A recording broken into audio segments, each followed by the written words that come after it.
হাসরের দিন বা বিচার দিবস হল একটা প্রলম্বিত দিন, একটি অন্ধকারাচ্ছন্ন দিন। পৃথিবীর সময় বিবেচনায় সেই দিনের পরিমাণ হবে 50,000 বছর। এই দীর্ঘ সময় একাধিক পর্বে বিভক্ত থাকবে, যার মধ্যে প্রথম হলো পুনরুত্থান পর্ব। অন্ধকারাচ্ছন্ন হাসরের মাঠে প্রত্যেকের হাতে লম্বা একটা লিস্ট ধরিয়ে দেওয়া হবে।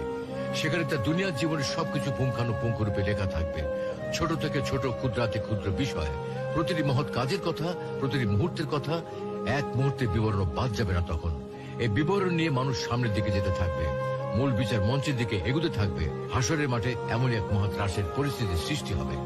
আর এ কারণেই সেদিন কাফের মুনাফিকরা মুখের উপর ভর করে হাঁটবে, ভয়ে আতঙ্কে চোখে মুখে কিছুই দেখবে না, যেন অন্ধকার হয়ে গেছে। তাদের মুখ দিয়ে কোনো কথা বের হবে না, যেন তারা বোবা হয়ে গেছে। আশপাশের কিছু কানে শুনবে না, যেন তারা বধির হয়ে গেছে। তারা সেদিন এতটাই ভীত সন্ত্রস্ত থাকবে যে সেই ভয়ে লাঞ্ছনা তাদের চেহারায় ফুটে উঠবে। সেদিন আমলনামা হাজির করা হবে, তাদেরকে অপরাধীদের ভীত আতঙ্কিত দেখা যাবে। তারা বলবে, হায় রে কপাল, এ কেমন আমলনামা! এটা দেখি ছোট বড় কোনো কিছু বাদ যায়নি, বরং সবকিছুর হিসাব লেখা আছে। হাসরের মাঠে মানুষের কৃতকর্ম বাহ্যিক ও আকৃতিগত রূপ ধারণ করবে।